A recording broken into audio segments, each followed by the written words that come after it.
మీలాంటి సెక్యులర్లు ఏం మాట్లాడతారు దీన్ని? సెక్యులర్ అన్ని కులాలు మావే, అన్ని మతాలు మావే అని మాట్లాడుతూ ఉంటారు. అన్ని కులాలు మావి, అన్ని మతాలు మావి అని నేను మాట్లాడలా. నేను మనిషిని ప్రేమిస్తా, మనిషిగా పుట్టా, మనిషిగా జీవిస్తా, మనిషిని ప్రేమిస్తా. కులం మతం ఎవరిని కోసినా నెత్తురు ఎర్రగానే ఉంటుంది. ఇప్పుడు రాజమండ్రికి వెళ్ళి రాధా మనోహర్ దాస్ ఎవరు మాట్లాడమన్నారు? నోటికొచ్చాడు ఎవరు మాట్లాడమన్నారు? చెప్పమ్మా, ఎవరు మాట్లాడమన్నారు? బ్రాహ్మణ వంశంలో పుట్టినందుకు ఎంత గౌరవం ఇస్తారు, ఎంత మర్యాద ఇస్తారు. మీరు చూసారా, ఆంధ్ర సైడ్ వెళ్తే ప్రతి గల్లీలో ఒక చర్చ్ అనేది ఉంటుంది. తప్పే ఉంది. ఎందుకు ఉండాలి? అదే గుడిని ఎందుకు అభివృద్ధి చేయరు? ఎందుకని మీరు మత ప్రచారాలు చేయరు? గుడి గురించి ఎందుకు మాట్లాడరు?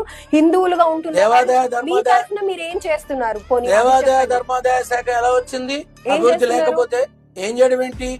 సింహాచలం నుంచి చిత్తూరు దాకా తీసుకో. నేను అదేగా మన మాధ్యమంలో లాస్ట్ టైం అడిగింది, ఎందుకు రాలేదు? మరి హైందవ శంకారావం లక్షల మంది చేశారు. ఆశ్రమ వాసులు మొత్తం బయటికి తెచ్చి కూలగొట్టారు. ఏమైంది సనాతన ధర్మం? క్రిస్టియానిటీని మాట్లాడారు. ఓకే, మరి హిందూ సమాజం ఏమైపోయింది? రాధా మనోహర్ ఏమైపోయాడు? చిన్నజేరి గారు ఏమైపోయారు? వీళ్ళందరినీ తీసుకుని చక్కగా కాపాడొచ్చుగా. ఒక్క ఫోన్ కాల్ తో అన్ని ఆపచ్చుగా. ఎందుకు ఆపలా? ఆల్రెడీ వీళ్ళు ఏం చేస్తున్నారు? ఆ కాశీనాయన సత్రంలో బాధలు పడి ఇబ్బందులు పడి బయటకు వచ్చిన వాళ్ళు ఎక్కడున్నారు? వాళ్ళ తిండి తిప్పలేంటి? వాళ్ళు ఎక్కడ నీడ దొరికింది? గ్రంథంలో ఇతర మతస్థుల్ని కించపరచమని రాసింది, ఇతర మతస్థుల్ని దూషించమని రాసింది, ఇతర మతస్థుల్ని దిగజార్చండి అని రాసింది. ఎందులోనూ లేదు. వీడెవడు?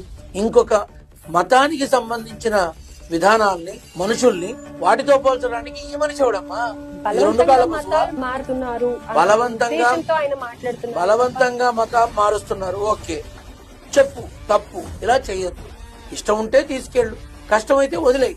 బలవంతం చేయొద్దు అని చెప్పాల్సిన బాధ్యత నీకుంటుంది. అంతవరకే.